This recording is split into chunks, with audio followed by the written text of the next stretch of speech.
எல்லாருக்கும் வணக்கம். ஸ்டேஜ்ல பெரியவங்க எல்லாருக்கும் வணக்கம். ஆக்சுவலா தானு சொன்ன சீக்கிரட்டா வந்திருக்கேன், யாருக்கு எதுவும் சொல்லாம. சரி கவிதா வாழ்த்துக்காக இங்க வந்திருக்கேன், அவரு போட்டு அடிச்சுட்டாரு. அதான் நான் இப்போ மேடம் கிட்ட சொல்லிட்டு இருக்கேன், நான் ஹாப்பியா ஜாலியா சீக்கிரட்டா வந்திருக்கேன் மேம், சார் போட்டு அடிச்சுட்டாருன்னு சொல்லியிருக்கேன். ஃபர்ஸ்ட் எனக்கு ரொம்ப சந்தோஷமா இருக்குங்க. ஏன்னா ரொம்ப நாள் கழிச்சு உங்களை எல்லாரும் பாக்குறேன். ஏன்னா நிறைய நான் எனக்கு தெரிஞ்சவங்க எல்லாரும் மீட் பண்ணும்போது எனக்கு அங்கே ரூம்ல எனக்கு ரொம்ப ரொம்ப சந்தோஷமா இருந்தது. அண்ட் ஒன்னு எனக்கு கவிதா எப்போ இங்க இந்த ஃபங்க்ஷனுக்கு கூப்பிட்ட உடனே இப்பதான் சொன்னாங்க இங்கிலீஷ் சேர்க்க கூடாதுன்னு, அதான் ட்ரை பண்றேன் தமிழ்லயே பேசுறதுக்கு எதுவும் ஆட் பண்ணாம. ஸோ எனக்கு ஃபர்ஸ்ட் நாங்க எந்த ஹீரோயின் ஆகட்டும், எந்த படம் ஆகட்டும், எந்த ப்ரொடியூசர் ஆகட்டும், எந்த டைரக்டர் ஆகட்டும், யார் வந்தா கூட எங்களை எல்லாரையும் ஜனங்க கிட்ட கொண்டு போறது நீங்க பிரஸ் மட்டும்தான், பத்திரிகைக்காரங்க மட்டும்தான். அப்படிப்பட்ட அவங்க எப்பவுமே முன்னுக்கு இருந்து எங்களை முன்னுக்கு வச்சு அவங்க பின்னுக்கு இருந்து எங்களை சப்போர்ட் பண்ணுவாங்க. அப்படி இருந்து இப்ப கவிதா அப்படியே ஒரு பத்திரிகைக்காரனா வந்து என்ன ஒரு ப்ரொடியூசரா இங்க வந்து நின்று இருக்காங்க. அதுக்கு எனக்கு ரொம்ப பெருமையா இருக்கு. ஸோ அந்த விஷயத்துக்காண்டி நான் அவங்க எப்ப கூப்பிட்டாலும் நான் வருவேன் அவங்களுக்காண்டி. அண்ட் இன்னொன்னு, as a woman first time ஒரு பெண் பெண் வந்து நிறைய பெண்கள் பண்ணியிருக்காங்க, ப்ரொடியூஸ் பண்ணியிருக்காங்க. பட் இருந்தாலும் ஒரு பத்திரிகையில இருந்துட்டு அவங்க மெதுவா படி ஏத்து அவங்க சொந்த உழைப்புல இங்க இவ்வளவு தூரம் வந்திருக்காங்க. அதுக்கு எனக்கு ரொம்ப பெருமையா இருக்கு. அண்ட் இன்னொன்னு, எல்லாரும் சொல்றாங்க சின்ன படம் பெரிய படம்னு. எனக்கு அதெல்லாம் தெரியல, எனக்கு ஒரு நல்ல படமா தான் தெரிஞ்சது.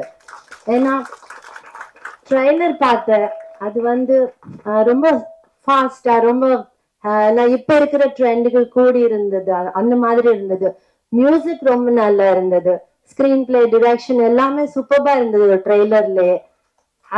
ஸோ நான் படம் கூட நான் யோசிக்க முடியும் எவ்வளவு நல்லா இருக்கும்னு சொல்லி. அப்படியே நீங்க எல்லாருமே வந்து ஒரு நல்ல படத்து எல்லா நல்ல படத்துக்கு எப்படி நீங்க சப்போர்ட் தருவீங்க, எப்படி ஜனங்களுக்கு முன்னாடி கொண்டு போவீங்க, அதே மாதிரி இந்த படம் கூட நீங்க அப்படி சப்போர்ட் பண்ணி ஜனங்களை முன்னாடி கொண்டு போய் நிக்கணும், வெற்றிகரமா பண்ணணும். All the very best to the whole team and நன்றி. ராபர் படத்தின் பாடல் ட்ரெய்லர் முன்னேற்ற வெளியீட்டு விழாவிற்கு மேடையில் அமர்ந்திருக்கக்கூடிய மேன்மை தம்பியவர்களே, விழாவில் பங்கு கொள்ள வந்திருக்கும் நண்பர்களே, சகோதர சகோதரிகளே, தொலைக்காட்சி தோழர்களே, ஊடக நண்பர்களே, உங்கள் அனைவருக்கும் என் பணிவான பிற்பகல் வணக்கத்தினை மகிழ்வோடு தெரிவித்துக் கொள்கின்றேன். கவிதா சகோதரி வந்து எனக்கு மகள் என்று கூட சொல்லலாம். அவருடைய தமிழ் ஆர்வம் என்னை மிகவும் மிகவும் கவர்ந்த ஒன்று. அவர் மேடையில் பேசினால் அந்த சொல் புதிதாக இருக்கும், சொல்லின் பொருள் புதிதாக இருக்கும், சொல்லின் சுவை புதிதாக இருக்கும். அப்படிப்பட்ட கவிதா இந்த படத்தை தயாரித்திருக்கிறேன் என்று நேற்று முன்தினம் சொல்லும் போதுதான் நான் உண்மையிலேயே நெக்குருகினேன். ஏமா இது என்கிட்ட முதல்ல சொல்லியிருந்தா ஒன்று நிறைய வருஷத்துலேருந்து ஒன்று பொருளாதாரத்தில் நிறைய மிச்சம் பண்ணி கொடுத்துருப்பேன், நீ இவ்வளோ லேட்டாக சொல்கிறிய அப்படின்னு சொன்னேன். சார் இது எனக்கு என் சகோதரன் தான் இந்த படத்தில் நடிக்கிறாரு, அதனால் நீங்கள் வந்து வாழ்த்தணும்னு சொன்னாங்க.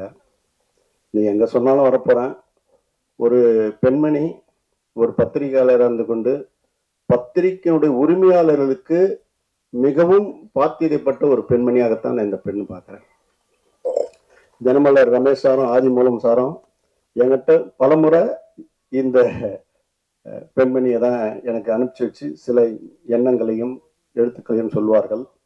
அவர்கள் கோயில் திருப்பணிக்கு மிக பிரமாதமான ஒரு உற்ற துணையாக உற்றுழி உதவும் ஒரு நல்ல பெண்மணியாகத்தான் அவர் வாய்த்திருக்கிறார். அப்படிப்பட்டவர் இந்த படத்தை எடுத்திருக்கிறார், மிக சிறப்பான ஒன்று. நான் பாக்யராஜ் சாரை உண்மையிலேயே என்றென்றும் போற்றி மகிழக்கூடியவன். பக்கத்தில் இருக்கக்கூடிய ரம்பா வந்து 2000 கோடிக்கு சொத்துக்கு அதிபதி புருஷன். அவங்க வந்து இந்த மேடையில் உட்காந்துருக்கும் போது எனக்கு உண்மையிலேயே கண்கள் பணிக்கிறது. கடந்த வாரம் ரம்பானுடைய கணவர் இந்திரன் என்னிடம் வந்து, அப்பா என்னுடைய மனைவி உங்கள் ஆசீர்வாதத்தில் நல்லபடியாக வாழ்ந்துன்னு இருக்கிறோம். ஆனால் வீட்டிலேயே இருக்கிறது அதுக்கு ஏதோ ரொம்ப கொஞ்சம் உறுத்தலாக இருக்குன்னு நான் நினைக்கிறேன். அது சொல்லலை.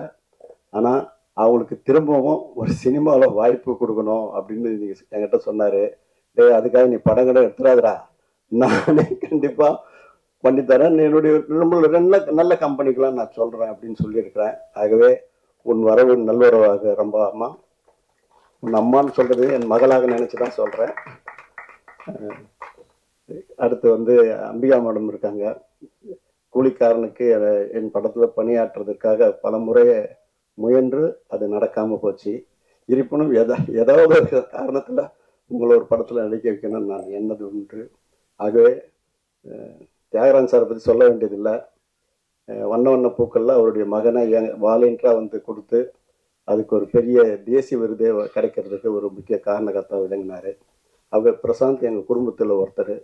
ஆகவே சக்தி ஃபிலிம் ஃபேக்ட்ரினா இவ்வளோ நல்லா பேசுவார்னு நான் நினைக்கவே இல்லை. ரொம்ப நல்லா பேசினாரு. படத்தில் ஊன்றி இருக்கிறாரு. ஒரு ஃப்ரேமாக அலசி சொல்கிறாரு. ஆகவே அவர் அப்படிப்பட்ட படத்தை எடுத்து விநியோகிக்கிறது உண்மையிலே சால சிறந்தது. மேடையில் இந்த வருங்காலத்தில் உயர் சக்தியாக இந்த கதாநாயகன் வருவார் என்று சொல்லி வாய்ப்புக்கு நன்றி தெரிவித்தமைக்கிறேன். நன்றி, வணக்கம். எல்லாருக்கும் வணக்கம். அது வந்து அவங்க அந்த பசங்க அங்கே உட்காந்துட்டு இருக்கும்போது பாவம்னு முதல்ல சொன்னதே பாக்யராஜ் சார் தான். ஆமா, பாவங்க அங்கே உட்காந்துட்டு எதுக்கு கால் வலிக்க போகுதுன்னு அப்புறம் நான் நினைச்சேன். சரி, அப்போ அவங்க சொன்னாங்க அந்த கேரக்டர் மேல இருக்கிற அந்த ஆர்வத்தில் உட்காந்துட்டு இருக்காங்கன்னு. கால் வலிச்ச போகுதுப்பா. எனவே இந்த ஃபங்க்ஷனுக்கு கூப்பிட்டதுக்கு ஃபர்ஸ்ட் கவிதாவுக்கு நான் நன்றி சொல்றேன். பத்திரிகையாளர்கள் நிறைய பேர் எனக்கு ஃப்ரெண்ட்ஸுங்க இருக்காங்க. நிறைய பேர் எத்தனையோ வருஷமா பார்த்துக்கிட்டு இருக்கிறாங்களெல்லாம் இங்கே பார்க்கும்போது ரொம்ப சந்தோஷமா இருக்கு. கொஞ்சம் ஃபீல் பண்ண வைக்கிற அளவுக்கு எழுதுறவங்க இருந்தாலும் எனக்கு பிடிச்ச நிறைய பேர் இங்கே இருக்கிறாங்க. அதில் ஒருத்தங்க கவிதா. அதுலேயும் பீயிங் எ லேடி, அவங்க வந்து சொல்லும்போது ரொம்ப பெருமையாக இருந்துச்சு. ஃபர்ஸ்ட் ப்ரொடியூசர் அப்படின்னு சொல்லும்போது என்னை பொறுத்த வரைக்கும் இது ஒரு சின்ன படமாக எனக்கு தெரியல. அதாவது பெரிய படத்தில் செலவு பண்ண வேண்டிய காசை கம்மி பண்ணி நம்மளால முடிஞ்ச அளவுக்கு பண்ணி இந்த படத்தை பெருசாக மாத்துறோம். So it's not a small film, it's a big thing. ஒரு தியாக சொன்ன மாதிரி இந்த மாதிரி நிறைய படங்கள் அவங்க பண்ணணும். படங்கள் ஹிட் ஆகும். இதுல வந்து ட்ரெய்லர் பார்க்கும்போது எனக்கு பிடிச்ச ஒரு டயலாக் அது இருந்ததுன்னா, அன்னைக்கே நான் கவிதா கிட்ட சொன்னேன், இருக்கிறவங்க எல்லாம் கெட்டவங்க தான், அது முடிச்சுட்டு 2 ரகம், ஒண்ணு வந்து மாட்டிக்கிறவங்க, ஒண்ணு வந்து மாட்டிக்காதவங்க. எனக்கு அந்த டயலாக் ரொம்ப பிடிச்சிருக்கு. அது இல்லாம இதுல பண்ணியிருக்கிற ஒவ்வொரு கேரக்டர்ஸும் அதுக்காக அவங்க செலக்ட் பண்ணியிருக்கிற ஃபேஸஸ் பொருத்தமா இருந்த மாதிரி நான் ஃபீல் பண்ணேன். அதுல நடிச்சிருக்கிற எல்லாருக்கும் என்னோட வாழ்த்துக்கள். இந்த படம் பெரிய வெற்றி ஆகணும். அதுவும் இல்லாம வெற்றிகரமான ஒரு வழிக்கு கொண்டு போக வேண்டியது உங்க நண்பர்கள் பத்திரிகையாளர்கள் கொண்டு போகணும். அது நம்ம டியூட்டி மாதிரி நம்ம நினைச்சிட்டு இந்த ஃபங்க்ஷனுக்கு என்ன கூப்பிட்டதுக்கு மறுபடியும் நன்றி சொல்லிக்கிட்டு 100வது நாள் ஃபங்க்ஷனுக்கு மறுபடியும் பார்ப்போம். கவிதா வந்து எங்கிட்ட வந்தப்போ சின்ன பொண்ணு. நான் அதுகிட்ட இருந்த துடிப்பு, அதனுடைய ஸ்பீட், அதாவது சுறுசுறுப்பு, இதெல்லாம் பார்க்கும்போது ஒரு வேற லெவலுக்கு போக வேண்டிய ஆள் இங்கே இருக்கக்கூடாது அப்படின்னு நினைச்சிருது உண்டு. அதுக்கப்புறம் அது ஒவ்வொரு துறையாக மாறி பத்திரிகையாளராகி, தொகுப்பாளராகி, சென்சார் போர்டு மெம்பர் ஆகி, இன்னைக்கு வந்து ஒரு தயாரிப்பாளராக வந்து நிற்கிறது வந்து ஒரு ஃபாதர் லெவலில் நான் ரொம்ப ஃபீல் பண்ணுறேன். கங்க்ராச்சுலேஷன் கவிதா. இது வந்து எல்லா பெண்களுக்கும் ஒரு இன்ஸ்பிரேஷனான ஒரு விஷயம். இந்த ட்ரெய்லரை பார்த்தோம், வெரி இம்ப்ரெசிவ். ஃபிலிம் மேக்கர்ஸ் ஒரு இம்ப்ரெசிவான ட்ரெய்லர் பண்ணியிருக்காங்க. நல்ல கேமரா, நல்ல எடிட்டிங், நல்ல மியூசிக், நடித்த சத்யா, இவங்க கூட நடித்த எல்லாரும், இவங்க எல்லாருக்கும் என்னுடைய வாழ்த்துக்கள்.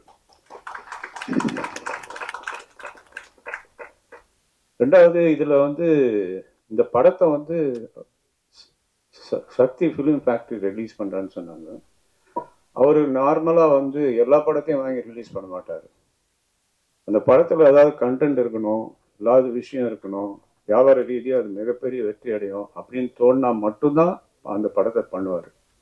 அந்த லெவலில் இந்த படத்தை அவர் பண்ணியிருக்காருன்னா படத்தில் வந்து கண்டென்ட் அதை வந்து விரும்பி அவர் ரிலீஸ் பண்ணுறாரு. அவர் நினைச்ச மாதிரி அந்த படம் மிகப்பெரிய வெற்றி அடையணும். கவிதா வந்து கண்டினியூஸாக படங்கள் பண்ணணும். நிறைய பேர் கவிதா சொன்ன மாதிரி நிறைய யங்ஸ்டர்ஸ்க்கு, சின்ன தயாரிப்பாளர்களுக்கு உதவி பண்ணணுங்கிற ஒரு எண்ணம் வந்து நல்ல எண்ணம். தானு சார் இருக்காரு இங்கே. நிறைய சின்ன ப்ரொடியூசர்ஸ்க்கெலாம் நிறைய ஹெல்ப் பண்ணுறவர். கவிதாவுக்கு சின்ன வயசில் நிறைய படங்களுக்கு தொகுப்பாளராக சான்ஸ் கொடுத்தவர். அதே மாதிரி ஒரு இன்ஸ்பைரிங் டைரக்டர் ஆக்டர் யாருன்னா பாக்கியராஜ் சார். நாங்களாம் சின்ன வயசில் அவருடைய படங்களை பார்த்து இன்ஸ்பயர் ஆனது உண்டு. அவங்கெல்லாம் இங்கே வந்து கவிதாவுக்கு வாழ்த்து வந்திருக்காங்கன்னா கவிதா மேலே உள்ள ஒரு பிரியம். அதே மாதிரி அம்பிகா, அடுத்தது ரம்பா, இவங்கெல்லாம் வந்து கவிதாவோட ட்ராவல் பண்ண நல்ல நல்ல உள்ளங்கள். இவங்களுக்கெல்லாம் நான் தேங்க்ஸ் சொல்லிக்கிறேன். கவிதா மேலும் மேலும் நிறைய படங்கள் எடுத்து நல்ல கதைகளை சின்ன படமாகவே எடுக்கட்டும், பெரிய படங்கள் எடுக்க வேண்டாம். அந்த படங்களை வெற்றி அடைய செய்யறதுக்கு சக்தி இருக்காரு கூட. அந்த சக்தியை உபயோகப்படுத்தி பெரிய படங்களாக்குங்க. அப்புறம் நீங்கள் வந்திருக்கிற இடம் வந்து பத்திரிகை உலகம். அவங்க உங்களை கைவிட்டுற மாட்டாங்க. நல்லா இருக்கிற விஷயங்களை மட்டும்தான் நல்லா இருக்குன்னு எழுதுறவங்க. இந்த படம் கண்டிப்பாக நல்லா இருக்கும் அப்படிங்கிறது ஒரு நம்பிக்கை. அதை வந்து பெரிய லெவலுக்கு கொண்டு போகிறது உங்கள் கையில் இருக்குது. உங்கள் எல்லாருக்கும் நான் அட்வான்ஸ் தேங்க்ஸ் சொல்லிக்கிறேன். இந்த ஃபங்க்ஷனுக்கு என்னை அழைத்து இங்கே உங்களோடு இருக்க வைத்ததற்கு ரொம்ப மகிழ்ச்சி, நன்றி, தேங்க்யூ. விமர்சனங்களும் வரவேற்புரையும் தான் ஒருத்தர் அடுத்த கட்டத்துக்கு அடுத்த தளத்துக்கு கொண்டு போவோம். அந்த மாதிரி என்னை ஒவ்வொருத்தரும் ஊக்குவிச்சாலும் சரி, எப்படியான விஷயங்கள் என்னை கொண்டு வந்தாலும் சரி, இன்னைக்கு இந்த இடத்துக்கு நான் வந்திருக்கிறதுக்கு முக்கியமான காரணம் இங்கே இருக்கிற எல்லாருமே. அதுக்கு நான் மனசால நன்றி சொல்லிக்கிறேன். எப்பவுமே ஒரு கனவு இருக்கணும், கனவு மெய்ப்பட வேண்டும்னா அதுக்கு நிறைய கடுமையான உழைக்கணும், நிறைய கடுமையான போராடணும், நிறைய ஃபைட் பண்ணணும். இந்த மீடியா துறை எனக்கு 22 வருஷத்துக்கான ஒரு பெரிய உழைப்பை கொடுத்துருக்கு. தியாகராஜன் சார்ட்ட ஆரம்பிச்சு இங்க இருக்கிற பல பேரும் அவங்களோட லைஃப்ல நான் இருந்திருக்கேன், என் லைஃப்ல அவங்க இருந்திருக்காங்க. Ambika ma'am, Rambha ma'am, Bhagyaraj sir மேடைக்கு மேடை என்னை பத்தி நிறைய புகழ்ந்து பேசியிருக்காங்க. ஸோ இப்படி எல்லாரையும் சொல்லணும். எப்படி என் வீட்டில் இருக்கிறவங்க எல்லாம் ஒரு பெரிய எனக்கு சப்போர்ட் பண்ணி என்னை இவ்வளோ தூரம் கொண்டு வந்தவங்களோ, அதே மாதிரி இந்த மேடையில் இருக்கவங்களும் அவங்களுக்கு ரொம்ப ரொம்ப பெரிய கடமைப்பட்டிருக்கேன் நான். எனக்கு முதல்ல ஆரம்பிச்சு வச்சது தியாகராஜன் சார் தான். அவங்க இடத்துல தான் நான் வளர்ந்தேன். எந்த ஒரு நல்லதா இருந்தாலும் அவங்க இல்லாம நான் இவ்வளவு தூரத்துக்கு வந்திருக்க முடியாது. அம்பிகா மேம் அதே மாதிரி நான் எந்த மேடையில பேசினாலும் எனக்கு உடனே வீடியோ பார்த்துட்டு எனக்கு உடனே சொல்லுவாங்க. ரம்பா மேம் கனடாவில் இருந்தா கூட அவங்களும் நானும் அவ்வளோ ஒரு டச் க்ளோஸ்ல இருக்கும். அவங்க ஃபேமிலியோட எனக்கு இருக்கிறதுக்கு அவங்க அம்மா வந்து ஒரு ஸ்வீட் வந்தா கூட எனக்கு உடனே ஃபோன் பண்ணி சொல்லி கவிதா கொஞ்சம் உடனே வீட்டுக்கு வர சொல்லுவாங்க. ஒவ்வொருத்தருக்கிட்டையும் நான் ஒரு பத்திரிகையாளர், திரைத்துறையினர் அப்படின்னு இல்லாம அவங்க வீட்டுல ஒருத்தரா எனக்கு இடம் கொடுத்ததுக்கு ரொம்ப ரொம்ப ரொம்ப நன்றி சொல்லிக்கிறேன். முக்கியமா ஒருத்தர் எந்த முயற்சி எடுத்தாலும், எந்த நிறுவனம் இவ்வளவு பெரிய சுதந்திரத்தை கொடுக்கும். நான் வந்து முதல்ல குறும்படத்துல இருந்து ஆரம்பிச்சேன். என் பாஸ் கிட்ட போய் சொன்னேன், சார் நான் வெறும் பத்திரிகையாளரை மட்டும் வந்தோம் போனோம் என் வேலையை பார்த்தோம் இல்லாம நான் ஒரு ஷார்ட் பிலிம் எடுக்கிறேன் சார் அப்படின்னு சொன்னேன். அப்படியா, முதல்ல 20,000 ரூபாய் கொடுத்து எனக்கு ஷார்ட் பிலிம் ஊக்குவிச்சது தினமலர் தான். இந்த இடத்துல அவங்களுக்கு நான் நன்றி சொல்லி கண்டிப்பா சொல்லி ஆகணும். அவங்க இல்லைன்னா நான் என்னோட ஒவ்வொரு முயற்சியும் பண்ணவே முடியாது. சாக்லேட்னு முதல் முறையா குழந்தைகளுக்கான பாலியல் விஷயத்தை கொண்டு போனப்பையும் அவங்கள்ட்ட சப்போர்ட் கேட்டேன். அதுக்கப்புறம் கொலை விளையும் நிலம், தென் மாவட்டங்கள்ல இருக்கக்கூடிய விவசாயிகளோட பிரச்சனையை ஒரு டாக்குமெண்ட்ரியா எடுத்தோம். நம்ம பத்திரிகைக்காரர் தான் அது வந்து இயக்குனாரு, விகடன் ரிப்போர்ட்டர் தம்பி ராஜீவ் காந்தி. அடுத்து எண்ணம் போல் வாழ்க்கைன்னு ஒரு படம் பண்ணேன். அது வந்து ஒரு ஆல்பம் சாங் பண்ணேன். அது யுவன் சங்கர் ராஜா யுவன் ரெக்கார்டில் ரிலீஸ் பண்ணாங்க. கிட்டத்தட்ட 22 ஆர்டிஸ்ட் வந்து எனக்கு ஹெல்ப் பண்ணி கொடுத்தாங்க. ஒரு பாடல் மூலமா, ஒரு லிரிக் மூலமா அவங்க எனக்கு உதவினாங்க. தாத்தா படம் ஜனகராஜ் சார்ட்ட போய் சொன்னேன், நீங்க இந்த கதையை பண்ணலாம்னா நான் இந்த ஸ்கிரிப்ட் அப்படியே வச்சிடறேன் சார் அப்படின்னு. அந்த ஒரே வார்த்தைக்காக எனக்கு பண்ணி கொடுத்தாங்க. அடுத்து வந்து நான் வந்து சென்சார் போர்டில் மெம்பர் ஆனேன். அதுக்கும் ஆஃபீஸ்ல போய் சொன்னேன், இந்த மாதிரி வந்திருக்கு பண்ணலாமா, சரி பண்ணுனாங்க. அப்புறம் அதுக்கப்புறம் இன்னொரு கட்டத்துக்கு போனேன். சார் எல்லா ஊருக்கும் ராஜா சார் போயிட்டாங்க, என்னுடைய ஊர் மக்களுக்கு ராஜா சார் அழைச்சிட்டு போகணும்னு நினைக்கிறேன், நான் வந்து அவர் வச்சு ஒரு ஷோ பண்ணணும்னு நினைக்கிறேன் சார், நீங்க சப்போர்ட் பண்ணணும் அப்படின்னு. அதுக்கும் அவங்க எஸ் சொன்னாங்க. அதோட தினமலர் மீடியா பார்ட்னரா இருந்தாங்க. ஸோ நான் எடுக்கிற ஒரு ஸ்டெப்புக்கும் ஒரு முயற்சிக்கும் என்னோட பெரிய உழைப்பை நான் போட்டா கூட அதுக்கு பின்னாடி இருந்து சப்போர்ட் பண்ணுறது என்னோட நிறுவனமும் இங்க இருக்கிற அத்தனை மக்களும் தான். இதை எனக்கு ஒவ்வொருத்தரும் கை பிடிச்சி என்னை இவ்வளவு தூரம் கொண்டு வந்திருக்காங்க. அதுக்கு எத்தனை தூரம் நன்றி சொன்னாலும் பத்தவே பத்தாது. நேற்று ஆஃபீஸ்க்கு ஃபோன் பண்ணி இந்த மாதிரி ஒரு படம் நான் பண்ணியிருக்கேன், எனக்கு வந்து நான் பிஹாஃப் ஆஃப் தினமலர் ஒரு கெஸ்டா எனக்கு வரணும் அப்படின்னப்ப கல்பலத்தா கிட்டத்தட்ட வந்து 35-38 வருஷமா தினமலர்ல ஒரு பில்லரா இருக்காங்க, சீஃப் பிஆர்ஓவா இருக்காங்க, அவங்கள கூட்டிட்டு போ அப்படின்னு சொன்னாங்க. இதே இடத்துல இதே ஒரு ஷார்ட் ஃபிலிம் பண்ணும்போது அவங்க தான் கெஸ்டா வந்திருந்தாங்க. ஸோ எனக்கு ரொம்ப சந்தோஷமா இருக்கு. நிறுவனத்துல இருந்து ஒருத்தவங்க எனக்கு சப்போர்ட் பண்ண வந்திருக்காங்க அப்படின்னு சொல்லிட்டு. Thank you ma'am. இப்படி ஒவ்வொருத்தரும் என் லைஃப்ல ஒரு முக்கியமான இடத்துல இருந்திருக்காங்க. அப்ப ராபர் படத்துக்கு வருவோம். இந்த ராபர் படத்தோட டீமுக்கும் எனக்கும் விதார்த் மூலமா தான் எனக்கு இந்த டைரக்டர் எனக்கு தெரியும். ஆனந்தர் ஆள் படம் நிறைய படங்கள் பண்ணியிருந்தாரு. ஸோ என்ன விஷயம் அப்படின்னா, ஒரு சின்ன படங்கள் தான் இப்போ மக்கள் கிட்ட போய் அவ்வளோ பெரிய விமர்சனத்தையும் ஒரு பெரிய வியாபார ரீதியா ஒரு விஷயத்தையும் கொண்டு போகுது. நிறைய தயாரிப்பாளர்கள் இங்க உட்காந்து கண் கலங்குவாங்க. எனக்கு வந்து அவ்வளோ பெரிய கஷ்டமா இருக்கு, இந்த படத்தை எப்படி கொண்டு போய் சேர்க்கறதுன்னு தெரியல, உங்ககிட்ட தான் நான் கொண்டு வந்திருக்கேன்னு சொல்லுவாங்க. நான் என்னோட நம்ம மக்கள்கிட்டே நிறைய பேர்ட்ட ஷேர் பண்ணிட்டேன்.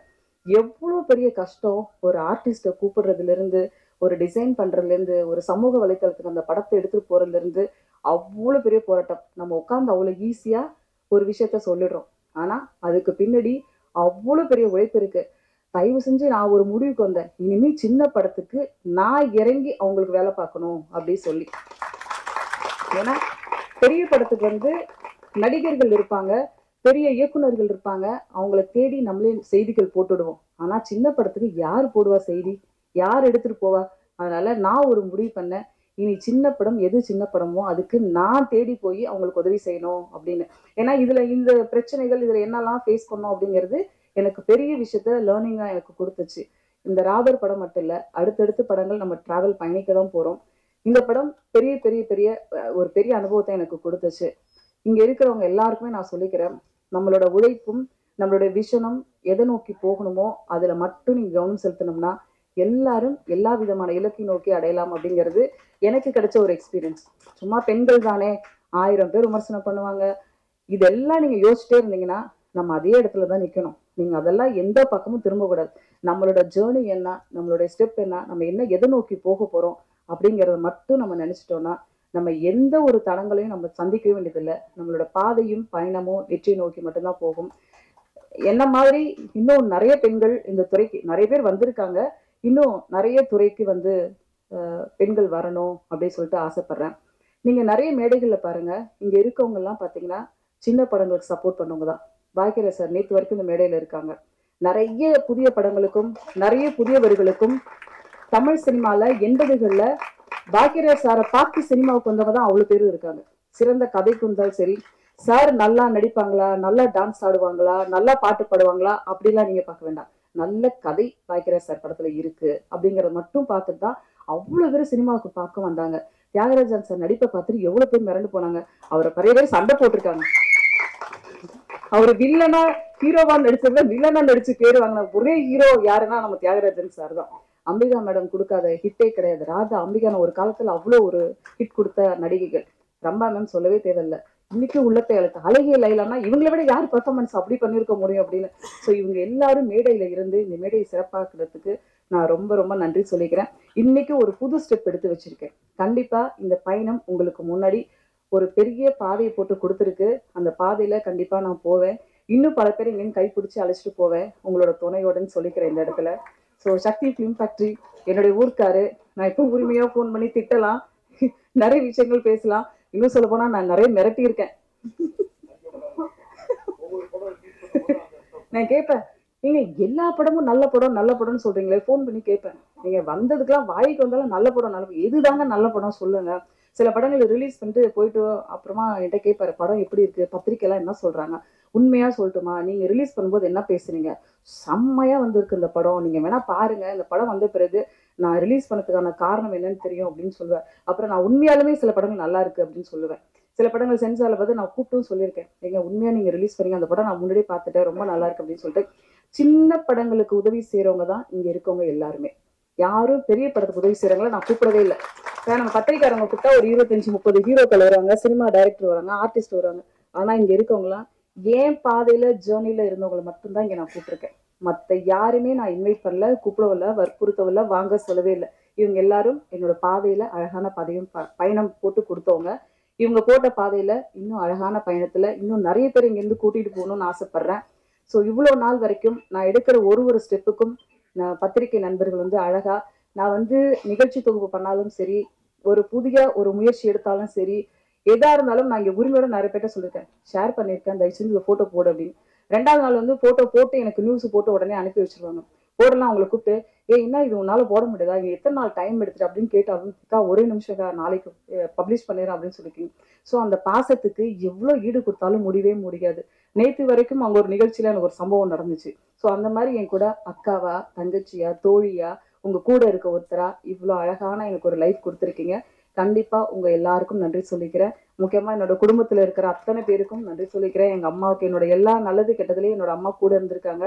என்னுடைய ஹஸ்பண்ட், குழந்தைங்க, ஃபேமிலி எல்லாருக்கும் நன்றி சொல்லிக்கிறேன். இவ்வளோ பேர் சப்போர்ட் இல்லைன்னா ஒரு பொண்ணால இவ்வளோ தூரத்தை இவ்வளோ பிரச்சனைகள் இவ்வளோ விஷயங்கள் இருந்தாலும் தாண்டி வரவே முடியாது. நம்ம கிட்ட ஒரே ஒரு சக்தி வேணும் இருக்கணும். மனசுல தைரியமும் தன்னம்பிக்கையும் துணிவும் உண்மை இருந்துச்சுன்னா போதும், எல்லாரையும் நீங்க ஜெயிச்சிடலாம். தேங்க்யூ. வந்திருந்த எல்லாருக்கும் ரொம்ப நன்றி. மீண்டும் ஒரு சந்தர்ப்பத்தில் சந்திப்போம். ராபரை வெற்றி படமாக்கணும் நானே வேண்டிக்கிறேன். தேங்க்யூ. எல்லாருக்கும் வணக்கம். ராபர் ஆடியோ லான்ச்க்கு வந்திருக்க எங்களோட master Bhagyaraj sir, thank you sir for coming. Thiyagaraj சாருக்கும் ரொம்ப நன்றி. Ambika ma'am, Radha ma'am, Kalpana ma'am, எல்லாருக்கும் ரொம்ப ரொம்ப நன்றி. ஆக்சுவலாக மெட்ரோ படம் பண்ணி முடிச்சதுக்கு அப்புறம் நாங்கள் ஒரு 2 years வந்து கரெக்டான ப்ராஜெக்ட் அமையல. அப்போ மெட்ரோ படத்தில் வந்து பாண்டி வந்து என் கூட ஒர்க் பண்ணார்.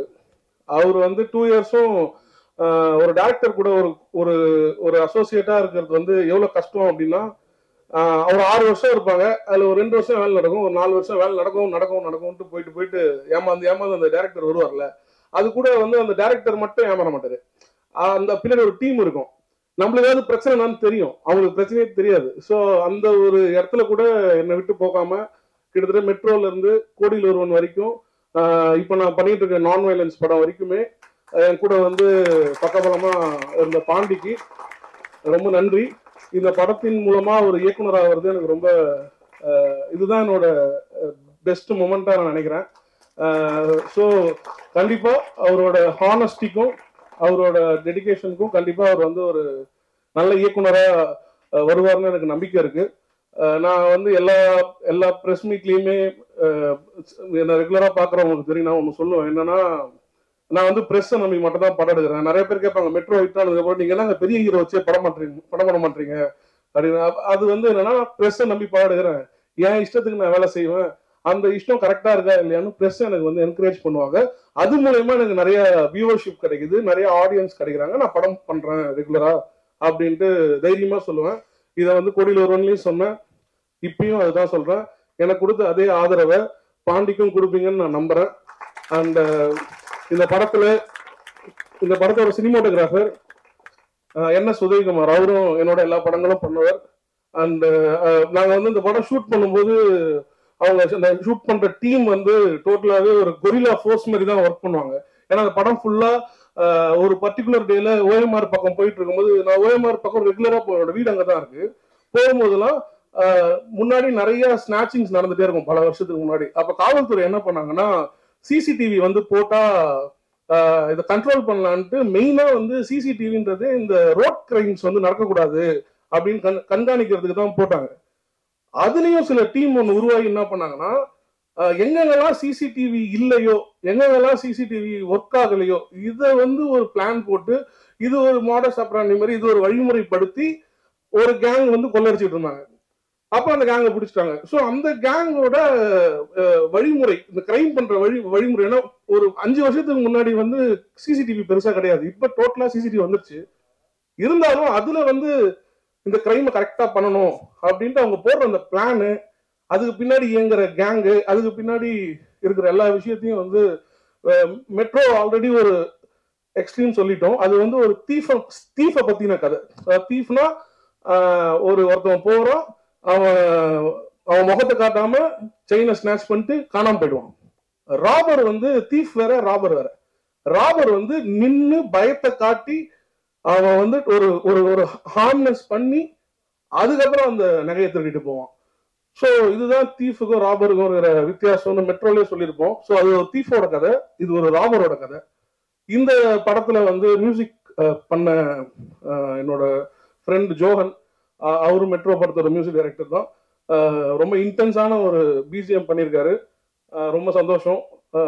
ரொம்ப லாங் ஃப்ரெண்ட்ஸ் நாங்களாம். என்னோட ஃப்ரெண்ட்ஸ் அப்படியே வந்து என்னோட கோ டைரக்டருக்கும் சப்போர்ட் பண்றது எனக்கு ரொம்ப ஹாப்பியா இருக்கு. அண்ட் இந்த படத்தை என்னோட சேர்ந்து தயாரிச்ச கவிதா அவர்கள் வந்து ரொம்ப நாள் என்னோட தோழி.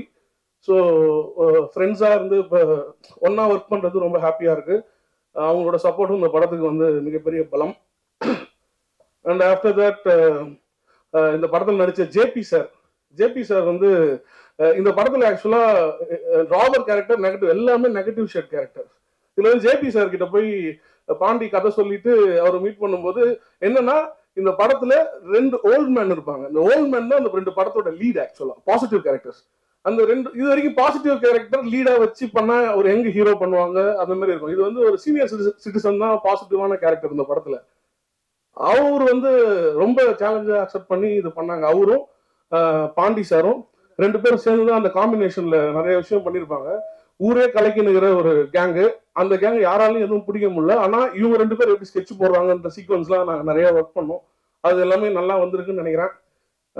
ஒரு படத்துல பார்க்கும்போது ஒரு தியேட்ரிக்கல் கிரிப்பிங் மொமெண்டா இந்த படம் இருக்கும்னு நான் நம்புறேன்.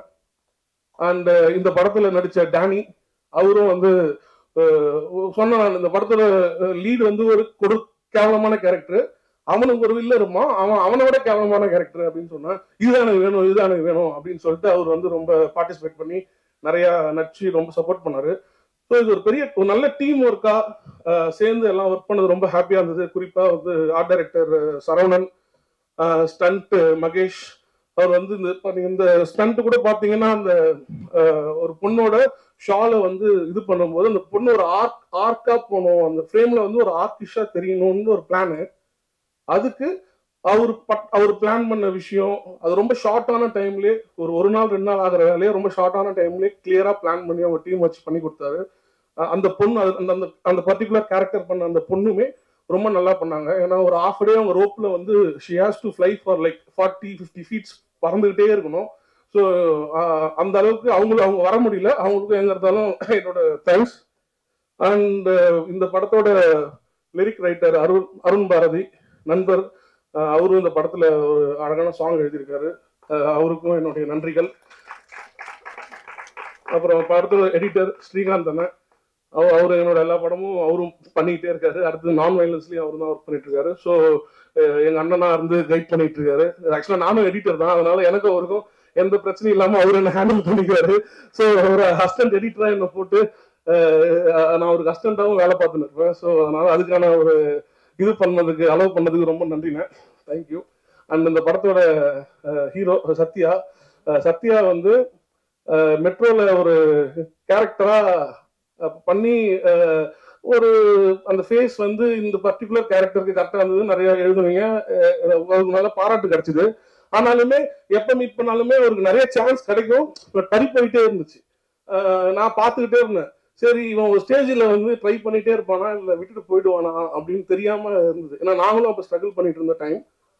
ஆனா சத்யா வந்து சினிமா தான் என்னோட லைஃப் அப்படின்ட்டு அவன் டெடிகேட்டிவா அடிக்கடி வந்து பல பேரை மீட் பண்ணி ஏதாவது ஒரு நல்ல கதையில நடிச்சிட மாட்டோமா, ஏதாவது ஒரு வாய்ப்பு கிடைச்சிடாதான்னு அவரோட தேடல் தான் இந்த படம் வந்து அவருக்கு நடந்தது. அந்த தேடலோட ரீசன் தான். அந்த தேடல் இன்னைக்குமே அவருக்கு இருக்கணும்னு நான் கேட்டுக்கிறேன். அது வந்து எனக்கு ரொம்ப ஹாப்பி. அவர் வந்து இந்த படத்துல ஜெயிச்சாருன்னா எனக்கு ரொம்ப ஹாப்பியா இருக்கும்.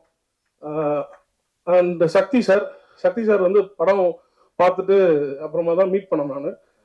அவருக்கு ரொம்ப ஹாப்பி. ஏன்னா ஒரு படம் வந்து எடுத்து முடிச்சிடலாம், அது ரோட்ல சகதியில எங்க வேணாலும் கடந்து, அது வந்து ஹார்ட் கோர் கொரில்லா மேக்கிங்னு சொல்லுவாங்க, அந்த மாதிரி இந்த படத்தை எடுத்துட்டு எல்லாம் எடிட் டேபிள்ல வச்சு ஒரு இது பண்ணி முடிச்சதுக்கு அப்புறம் எப்படி அடுத்து போய் சேர்க்கறது அப்படின்னா, அது வந்து ரொம்ப அதுக்கு ஸ்ட்ரகிள் பண்ணல. ஏன்னா மெட்ரோல கொஞ்சம் ஸ்ட்ரகிள் இருந்துச்சு. அந்த படம் வந்து ரிஜெக்ட் ஆச்சு, ஃபர்ஸ்ட் ஏ சர்டிபிகேட் படமே சென்சார்ல ரிஜெக்ட் ஆச்சு. ஸோ நிறைய இஷ்யூஸ் இருந்துச்சு. இந்த படத்துல அந்த இஷ்யூஸ்லாம் எதுவும் இல்லாம ரிலீஸ் வரைக்கும் பண்றதுக்கான எல்லா ப்ரொசீஜருமே சக்தி சார் வந்து வந்தது எனக்கு ரொம்ப சந்தோஷம்.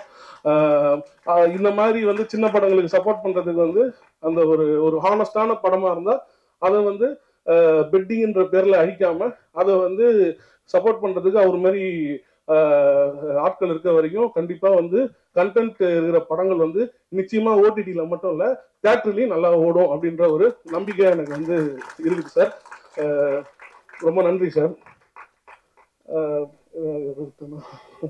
அண்ட் இந்த படத்துல பாண்டியோட ஒர்க் பண்ண அவங்களோட அசிஸ்டன்ட் டைரக்டர்ஸ் அப்புறம் அவங்க டீம் எல்லாருக்குமே என்னோட ரொம்ப நன்றி.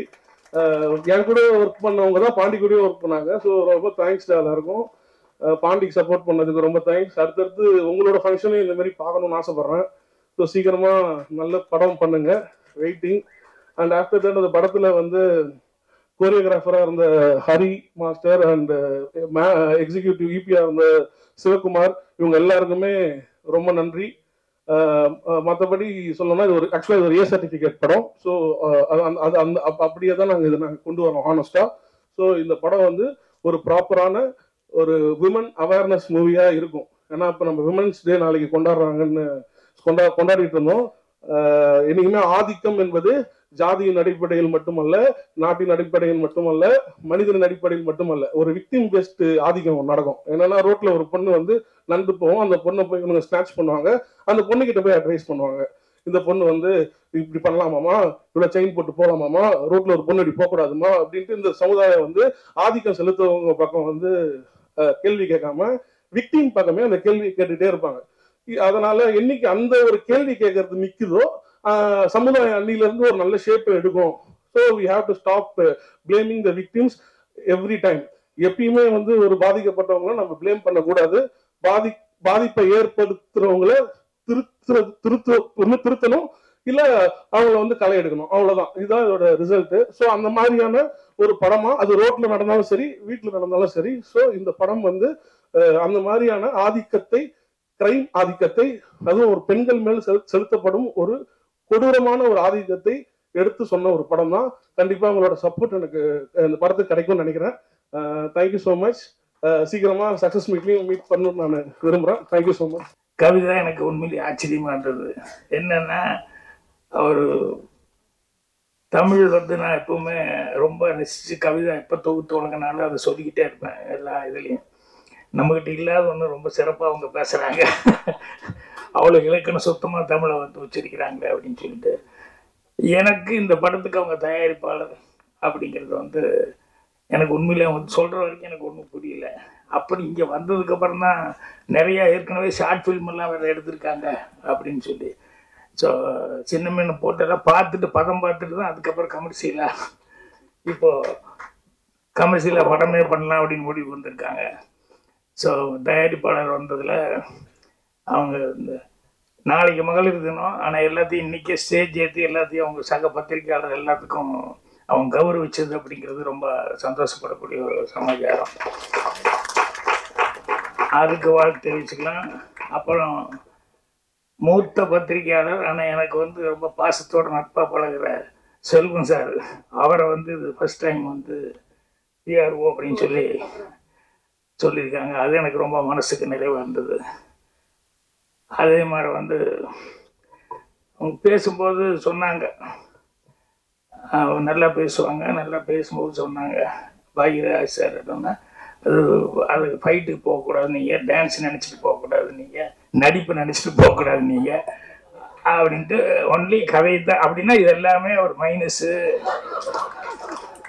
அப்படிங்கிறத சொல்லாமல் சொல்லி கதையை மட்டுமே நினச்சிட்டு வாங்க அப்படின்னு சொல்லி எனக்கு பிரமாமா ஒரு வாழ்த்து படுற மாதிரி வாய்ச்சாங்க.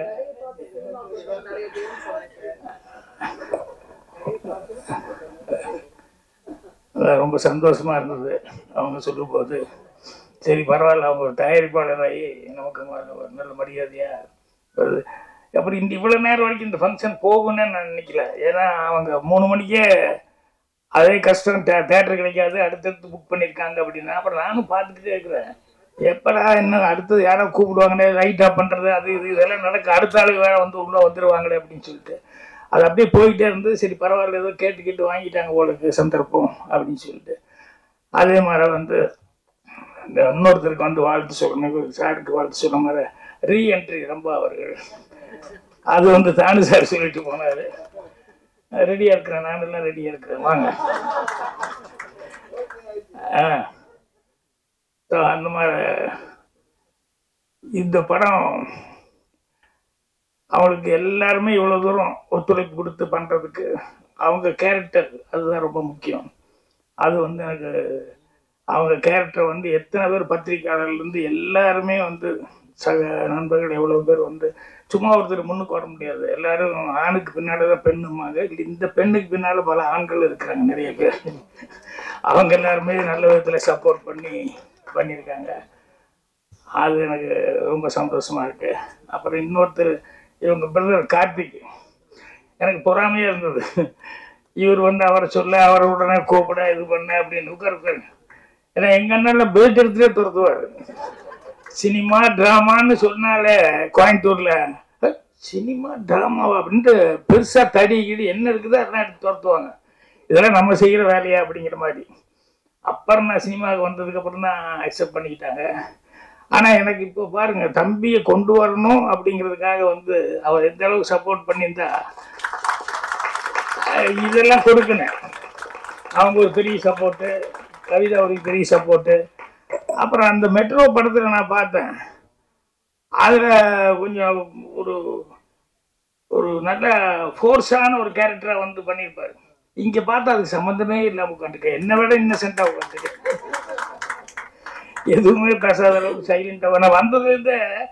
அந்த படத்தில் நான் பார்த்ததே வேற மாதிரி இருந்தது. இது என்னடா இந்த படத்தில் இப்படி இருக்கு அப்படின்னு.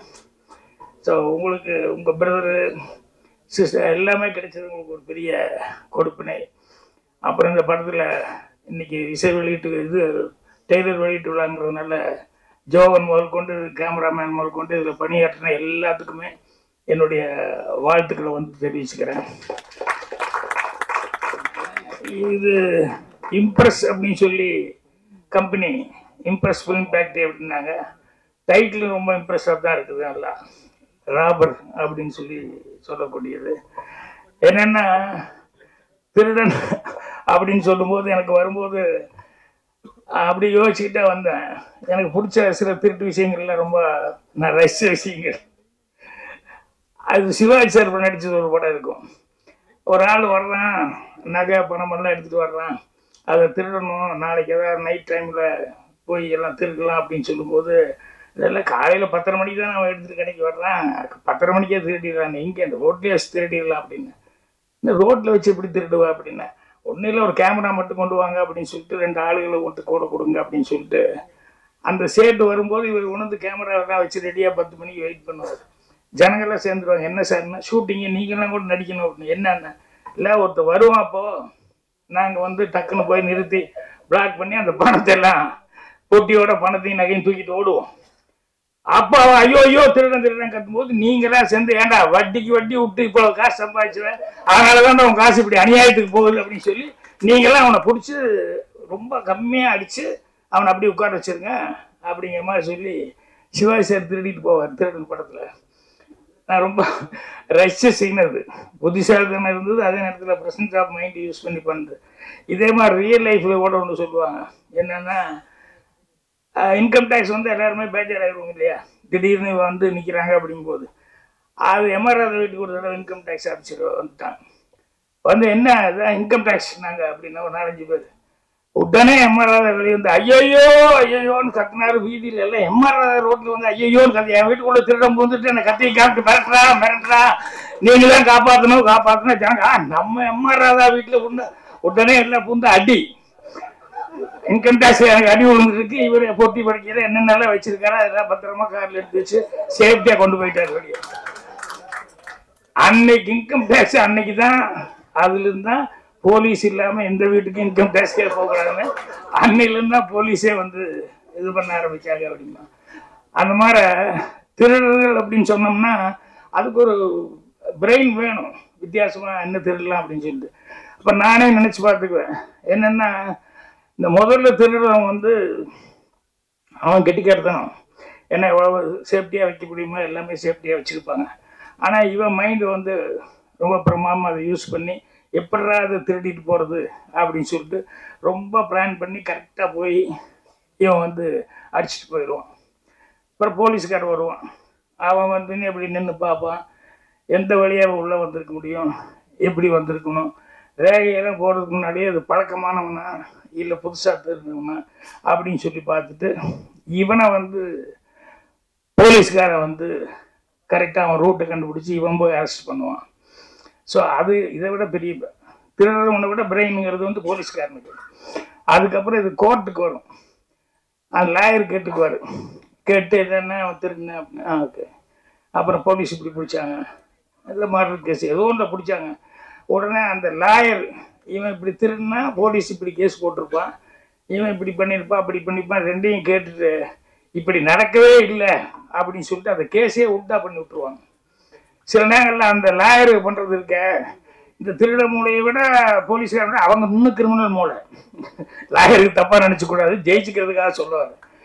என்னென்னா ஒருத்தர் திருடிட்டான், இது அருவாள் வெட்டிட்டான்னு சொன்னோன்னே கைப்பிடியாக பிடிச்சிட்டாங்க, அருவாள்லாம் இருக்குது. அப்புறம் அவங்ககிட்ட போய் கேட்கும்போது வந்து எனக்கு எவ்வளோ பணம் கொடுக்குறீங்க அப்படின்னு லாயர் கேட்டார். ஒரு 5 லட்சம் கொடுத்தா நீங்கள் கைப்பிடியாக பிடிச்சிட்டாங்க, எப்படி காப்பாற்றணும்? நான் காப்பாற்றுறியா, நீ நானே காப்பாற்றுறேன், நான் வெளியே கொண்டு வந்துடுறேன், ஒரு 5 லட்சம் கொடுக்குறியா 10 லட்சம் கொடுக்குறியான்னு சொல்லி பேசிட்டாரு.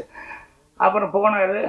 அடுத்த நாள் வந்து என்னென்னா கோர்ட்டில் வந்து கூப்பிட்டு இது மாதிரி அருவாள் வெட்டின அருவாள் பார்த்தவங்களாம் இருக்காங்க, வெட்டின அருவாள் இருக்குது அப்படின்னு உடனே இந்த லாயர் அருவாளுக்கு வெட்டின அருவாளில் கத்தி இருக்காது, ரத்தம் இருக்குது, எல்லாம் ஓகே யுவர் ஆனர்.